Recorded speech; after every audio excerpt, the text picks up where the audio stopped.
Olá pessoal, tudo bem? Meu nome é Erivelton, eu sou empreendedor digital. Antes de começar esse vídeo, eu queria que você, depois que assistir ele, clicasse no link que está abaixo da descrição, porque eu estou ensinando alguns amigos meus a fazer isso aqui que vocês estão vendo na tela. Eles estão começando a ganhar muito dinheiro pela internet. Se você tiver interesse em saber como que faz isso, basta clicar embaixo aí que você vai ter todas as informações para começar, beleza? Valeu! Antônio Hermílio de Moraes, José Pastore. Esta obra não é propriamente uma biografia, é um relato do autor sobre um amigo muito admirado. No livro, José Pastore conta a vida de Antônio Hermílio de Moraes, grande empresário do cenário brasileiro, quase um mito. Homem que esteve no comando por quase 3 décadas do grupo Votorantim, grupo que fatura cerca de 35 bilhões de reais por ano.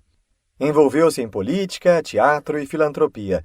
Bilionário que vestia ternos surrados de mais de 20 anos de uso e que, mesmo doente, tinha vergonha de voltar cedo para casa, pois temia dar mau exemplo aos seus funcionários. Relato de um amigo. Este livro é um depoimento que contém dados objetivos e apreciações pessoais, muitas vezes marcadas por adjetivos próprios do relacionamento entre amigos. Sim, porque nosso convívio é mais que profissional. Como amigo, sempre acompanhei sua atuação no campo social, assim como seus passos nas áreas da economia, da política e até da dramaturgia. Nunca tive um entrosamento profundo com os negócios de suas empresas, mas muito me beneficiei dos diagnósticos e soluções que meu amigo Antônio apresentou para os problemas do Brasil. Acompanhei o crescimento pessoal e o desenvolvimento profissional de seus filhos. Tive a enorme satisfação de desfrutar a amizade de sua adorável esposa, Maria Regina, mulher forte, dedicada, inteligente e, para mim, protagonista de preciosas lições de vida. Especialmente quando, depois de perder 2 filhos queridos, Mário e Carlos, reforçou sua fé em Deus.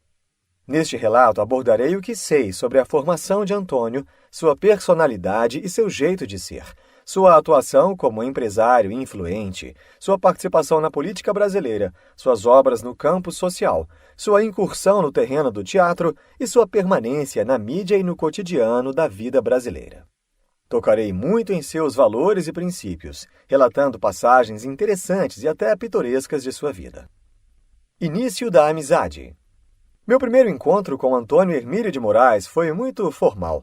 Em 1979, o então ministro do Trabalho, Murilo Macedo, a quem eu assessorava, recebeu uma solicitação do empresário para mediar uma disputa sindical que afetava a Companhia Brasileira de Alumínio, CBA, pertencente ao grupo Votorantim, do qual, na época, Antônio era superintendente. A fim de entender melhor do que se tratava, Macedo convidou a expor a questão numa reunião em seu gabinete em Brasília, para a qual convocou vários profissionais, entre eles eu. Antônio Hermílio já era uma figura nacional. Eu acompanhava seus passos desde os anos 60, um empresário de sucesso, cidadão participante de importantes movimentos cívicos, formador de opinião e muito trabalhador. No primeiro encontro fiquei meio intimidado pelo tamanho daquele homem, quase 1,90 m de altura. Eu já o vira pessoalmente como palestrante, mas naquele momento ele me pareceu um gigante ainda maior pelo conhecimento profundo que tinha sobre os temas que abordou, pelas cifras impressionantes que envolviam seus negócios e pela contagiante crença no sucesso do Brasil. Terminada a reunião, ficamos a sós por cerca de 1 hora. Eu continuava inibido e ouvindo atentamente o que Antônio relatava, mesmo porque ele não parou de falar um só segundo. Lembro-me bem do tom da sua fala, suave, sem arrogância, sempre com muita simplicidade, e aqui e ali recheada com testemunhos de humildade que me deixaram fascinado. Discorreu sobre a origem do projeto, a construção da fábrica, a CBA, a instalação dos equipamentos e os percalços pelos quais passou. Conhecia em detalhes a situação de todos os concorrentes no campo do alumínio, dentro e fora do Brasil. Entremeou a narrativa com inúmeras análises da situação econômica do país e do mundo, sempre com enorme fé em nosso país. A primeira conversa. Num dado momento, quis saber minha situação e o que eu lecionava na Universidade de São Paulo, a USP. Expliquei-lhe que estava temporariamente prestando serviço no Ministério do Trabalho, pois minha atividade era a de ensino e pesquisa sobre questões trabalhistas e de recursos humanos na Faculdade de Economia e Administração daquela universidade. Trocando ideias sobre nossa formação profissional, descobrimos ter um ponto em comum. Ambos havíamos estudado nos Estados Unidos, ele na Escola de Minas do Colorado, onde se formou engenheiro metalúrgico, e eu na Universidade de Wisconsin, onde obtive o título de PhD em Sociologia. Na despedida aconteceu comigo, eu saberia depois que com ele também, aquilo que ocorre poucas vezes na vida. Tudo pareceu um encontro de velhos amigos e que desde sempre se conheciam. Antônio fez-me, então, o convite que sempre fazia a autoridades e técnicos quando acabava de conhecê-los. Gostaria de receber sua visita na CBA para que veja o que produzimos e o que fazemos, a fim de gerar empregos na região. Acredito que pode ser útil para ilustrar suas aulas na USP. Os embates sindicais não pararam ali. Ao longo do período de 1980 a 1982, passamos por vários momentos de tensão naquele ministério. A diferença de interesses entre empresários e trabalhadores aflorava de forma descontrolada. Participei de várias reuniões em que Antônio Hermídio esteve presente. Raramente falava no começo. Observava atentamente o teor dos argumentos. No fim, emergia com alternativas mediadoras e conseguia obter o apoio dos demais empresários e dos próprios dirigentes sindicais. Eu achava isso uma arte, uma habilidade rara. Ao mesmo tempo, ele nunca abria mão de buscar a eficiência empresarial, crucial para garantir a competitividade das empresas.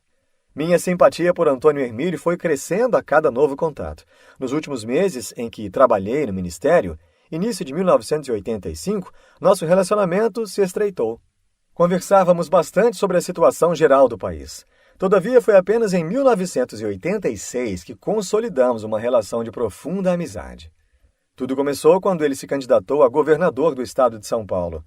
Jacques Marcovitch, meu colega de faculdade de Economia e Administração da USP e então presidente do Conselho de Administração da Companhia Energética de São Paulo, a CESP, do qual Antônio fazia parte, sugeriu meu nome para atuar como coordenador do programa de governo naquela campanha.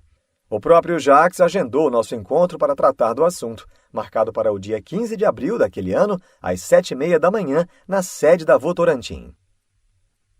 Reunião na sede da Votorantim. A secretária me acomodou na sala de espera e, às 7h30 em ponto, vi um gigante desengonçado entrando por uma porta para cumprimentar-me formalmente. Bom dia, professor. E passamos para uma pequena sala de reuniões. Assim que me sentei, notei pendurado na parede um mapa do estado de São Paulo, todo marcado com canetas coloridas e rabiscado com muitas anotações e números. Sem perder tempo, ele passou a descrever os principais problemas de São Paulo e do Brasil. Seu entusiasmo era crescente. Esquecera-se do mundo.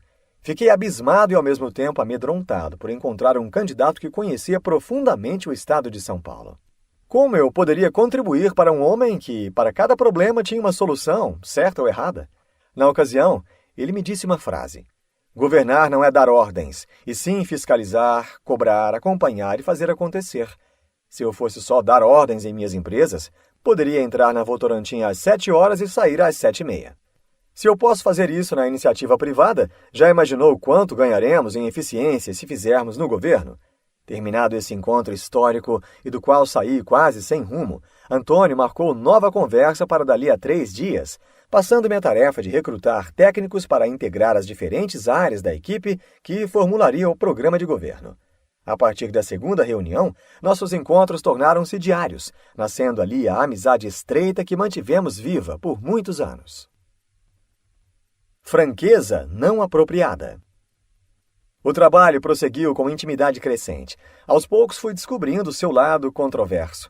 Na política, usava de extrema franqueza. Isso era feito num mundo em que a sutileza das ideias era requisito de sobrevivência, o que preocupava os marqueteiros que temiam perder apoios importantes. Mas ele insistia na franqueza. Repetia aos 4 ventos que em seu governo a população paulista teria de ser bem atendida em todas as áreas, custasse o que custasse para os políticos. Àquela altura, eu acreditava sinceramente que, se eleito, Antônio Hermídio de Moraes imprimiria um novo estilo à política do Brasil, e não apenas a de São Paulo. Mas ele não foi eleito. E hoje em dia já não tenho tantas certezas sobre a possibilidade de mudança daquele quadro político. Jamais deixamos de praticar os papos a que nos habituamos durante a campanha. Sempre curioso, Antônio nunca mais parou de me instigar a debater com ele os problemas nacionais. Para mim, O convívio com esse homem de sólida base teórica, excepcional espírito prático e riquíssimo lado humano sempre foi uma grande escola. Aprendi muito com ele. Acima de tudo, sobre como viver de maneira simples. Antônio Hermílio de Moraes é um dos homens mais ricos do país e, ao mesmo tempo, o dono da mais genuína simplicidade. Sempre foi indiferente a coisas materiais. Nunca praticou exibicionismo, nunca fez noitadas e, durante toda a sua vida, postergou suas férias para o semestre seguinte. A vida de Antônio Hermílio. Antônio nasceu em São Paulo em uma família de 4 filhos. A diferença entre eles era de praticamente 2 anos. Antônio era o segundo do dia 4 de junho de 1928. Os pais, José Hermílio e Helena, marcaram a criação dos filhos com valores profundos nos campos da ética, da moral e da fraternidade. Antônio foi uma criança cheia de energia que adorava jogar futebol e vôlei. Foi também um bom nadador. Na adolescência, transferiu a paixão do futebol para o tênis. Foi chamado diversas vezes para disputar campeonatos, mas sempre recusou com o mesmo argumento: não quero ser tenista, quero estudar. Passou boa parte da infância na mesma casa em que nasceu, na Avenida Paulista, quase na esquina com a atual Rua da Consolação. Era um casarão adquirido por seu avô materno, Antônio Pereira Inácio, em 1915. Ficava perto do estádio do Pacaembu. Os anos escolares. Aos 4 anos, Antônio começou a frequentar o jardim de infância no Colégio Elvira Brandão. Na mesma escola, estudaram muitas personalidades de destaque na vida paulistana. No Liceu Nacional, Rio Branco, foi onde Antônio completou o curso ginasial e o colegial. Então foi para a engenharia. José Hermílio, pai de Antônio, desempenhou um papel histórico naquela escola. Salvou-a da falência. Ele comprou o prédio da Rua Doutor Villanova e doou-o ao colégio. Mais tarde, viria a comprar um grande terreno no bairro de Higienópolis, de 5.000 metros quadrados, onde foi construído o novo Colégio Rio Branco. Faculdade no exterior. Assim que os 2 filhos mais velhos completaram o colegial no Rio Branco, José Hermílio providenciou a ida deles à mesma escola em que estudaram nos Estados Unidos, a Escola de Minas do Colorado. Antônio partiu para os Estados Unidos aos 16 anos de idade, como o pai, em meados de 1945. Embarcou com o irmão José Hermílio Filho e ficaram até 1949, quando concluíram seus estudos. Antônio sempre se refere ao tempo de estudante no Colorado como o melhor investimento que fez na vida. Na maioria das matérias, obteve notas acima da média da classe. E justifica: com 20 graus abaixo de zero no inverno, não havia outra coisa a fazer senão estudar todos os dias. Tínhamos aulas aos sábados até o fim da tarde. Por isso, nos 4 anos em que fiquei nos Estados Unidos, tirei apenas 7 dias de férias para conhecer a cidade de São Francisco. O encontro com Maria Regina. Os 2 paulistas conheceram-se por acaso em Nova York. Maria Regina passava um período de férias na cidade, acompanhada da mãe, Dona Rosa. Já Antônio vinha do Colorado, depois de sua formatura no curso de engenharia, e estava a caminho do Brasil. Era em Nova York que ele embarcaria de volta à sua terra, junto com a família. O primeiro encontro de Antônio e Maria Regina também foi uma coincidência. Com 17 anos, ela havia embarcado em Santos com a mãe no navio Brasil, da Moore McCormick, com destino a Nova York. Durante a viagem, acabou conhecendo Dona Helena e Maria Helena, mãe e irmã de Antônio, que contaram que estavam indo aos Estados Unidos para assistir à formatura de um filho e irmão que terminaram um curso de engenharia no Colorado. Elas conversaram muito durante a viagem e, antes de partirem para hotéis diferentes, trocaram telefones. Na volta do Colorado, Dona Helena convidou Maria Regina e sua mãe para um jantar e para conhecerem o filho. O primeiro encontro foi no restaurante Cascade Room, em Nova York, em 30 de junho de 1949. Antônio ficou imediatamente fascinado pela beleza da jovem campineira.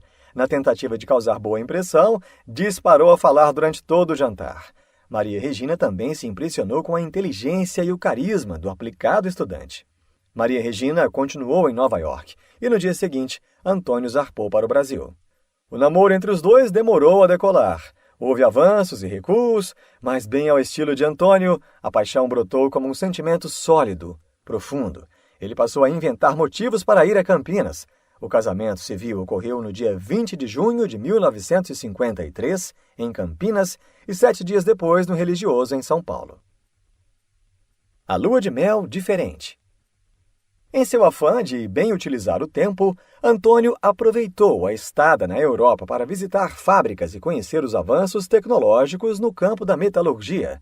Na Áustria, foi a várias empresas, pois tinha notícia de que o país inventara um processo revolucionário de fabricação de aço. Da Áustria foram para a França. Chegando a Paris, Antônio disse a Maria Regina: "Fique tranquila, porque aqui vou ver rapidamente só uma fábrica de alumínio." Durante a visita, ele descobriu que havia outra empresa importante no interior da França. Telefonou à esposa para que se preparasse para tomar o trem à noite, pois queria iniciar o dia dentro daquela fábrica. E assim prosseguiu a lua de mel de Antônio Hermílio e Maria Regina. Antônio costumava dizer a Maria Regina que lhe devia uma lua de mel de verdade e que a teriam, assim que possível. Ela espera por isso até hoje. Suas responsabilidades profissionais foram galopantes. Ademais, sua família cresceu muito e em pouco tempo. Em 20 anos, nasceram 9 filhos. A vida em família. Ninguém conheceu e amou tanto Antônio Hermílio como Maria Regina. Durante o convívio de 60 anos, ela sempre soube compreender o propósito do marido por construir um Brasil melhor. Resignou-se com sua ausência no dia a dia da família. Quando ela perguntava: "Por que não acrescentar um pouco de leveza, de lazer a esse ritmo de trabalho que foi imposto indiretamente a todos nós?" Antônio respondia com um novo projeto e um complexo desafio. A vida toda ele repetiu uma frase que ouvira de seu pai: "Os políticos passam, o Brasil fica." Tão amorosa quanto forte, Maria Regina sempre foi o suporte da família e a companheira de todas as horas, mesmo sabendo que a grande paixão de Antônio era o trabalho. Para provar sua tese, costumava dizer: "Ele não sabe descansar, tem vergonha de ficar na piscina enquanto os empregados estão trabalhando." Numa entrevista a Jô Soares em 1996, Antônio recebeu a seguinte pergunta: "Quantas vezes você entrou na piscina da sua casa?" Ele ficou visivelmente encabulado, sem saber o que dizer, e deixou escapar de seus lábios poucas palavras sem muita convicção. "Sei lá, algumas." Maria Regina, que estava presente, esclareceu com humor e carinho: "Em 35 anos ele entrou apenas 3 vezes. A primeira para tirar o neto da água, a segunda para salvar um cachorro, e a terceira por estar com muito calor." Antônio como pai. Antônio tem um lado afetuoso, porém oculto. Para os filhos, sempre mostrou uma personalidade fechada, mas o que sempre o perturbou foi a dificuldade para expressar o que sente. Em consequência, suas manifestações sempre foram mais para corrigir do que para acariciar. Os filhos se ressentiram desse distanciamento, embora todos mantivessem uma verdadeira veneração pelo pai.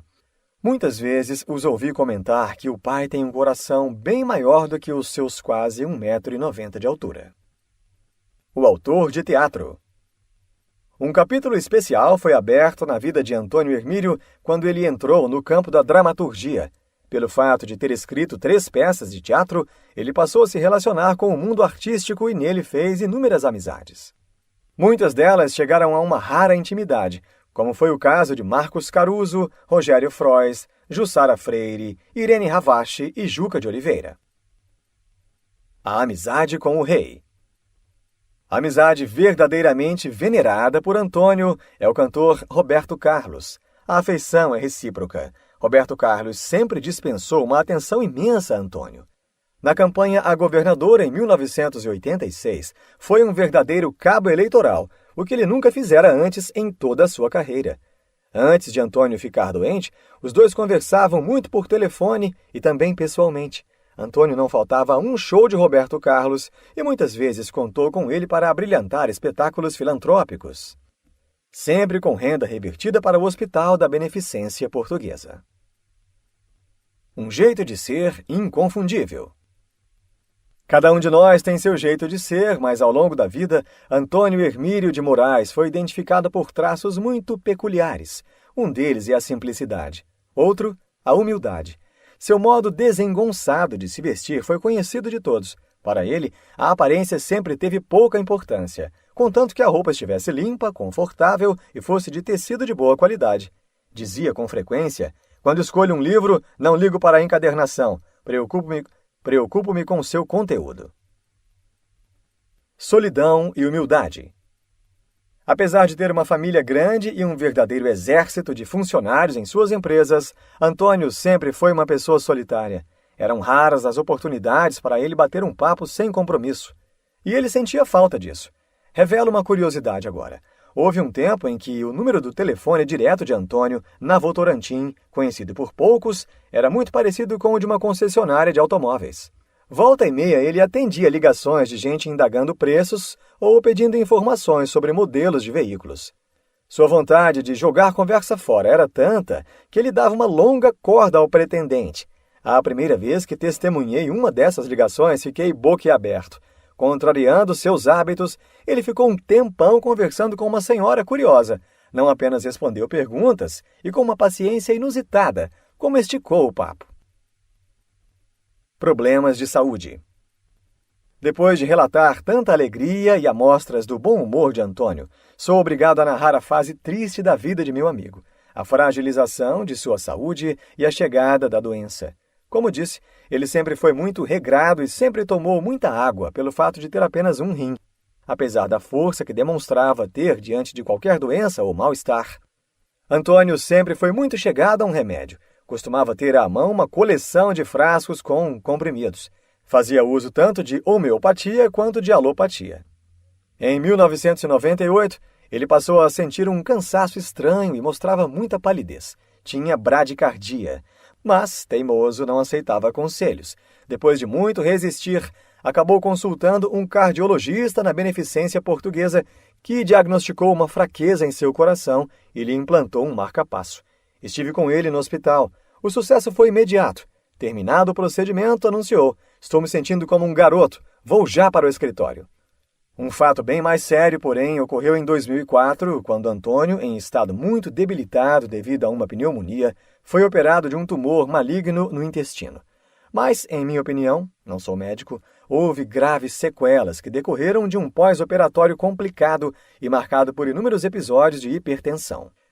Vi que os médicos estavam aflitos. Não conseguiam baixar a pressão. Temiam um derrame cerebral a qualquer momento. A preocupação tinha fundamento. Sim, porque depois daquele episódio, Antônio mudou. Passei a ver nele nítidos sinais de cansaço. E até ele mesmo passou a se deitar durante o expediente de trabalho, coisa inédita. Já não conseguia esconder seu estado de prostração. O quadro foi se agravando. Junto com isso, acentuaram-se os lapsos de memória que eu já vinha observando havia muito tempo. Os médicos levantaram a hipótese de combinação de uma hidrocefalia, excesso de líquido na caixa craniana, com o mal de Alzheimer. Feitos os exames, as duas doenças se confirmaram. Em 2006, ele foi a Cleveland, nos Estados Unidos, onde lhe foi implantada uma válvula no crânio para drenar o excesso de líquido. Técnica corriqueira e que dá bons resultados, tanto em adultos como em crianças. Mas, no seu caso, a melhora foi só nas primeiras semanas e depois tudo voltou ao estado anterior. Apesar de vários ajustes na válvula, os resultados continuaram decepcionantes. Foi tudo muito triste. Antônio foi perdendo os movimentos das pernas. O problema se agravou com espantosa rapidez. Fim de conversa. Foi um destino cruel. Duas doenças vieram para aniquilar o dinamismo e a criatividade de um homem inteligente, permanentemente animado e que sempre pediu a Deus para que o mantivesse trabalhando até os últimos dias de sua vida. Deus quis diferente. Insights. O dinheiro e o poder nem sempre corrompem as pessoas. O vício em trabalho costuma afetar outras áreas da vida. A franqueza nem sempre é uma qualidade. Neste livro você aprendeu que a humildade e a simplicidade são os bens maiores que uma pessoa pode ter, pois a maior riqueza de um homem não está nas roupas que ele veste, e sim na sua grandeza interior, podendo impactar e melhorar o mundo em que vivemos.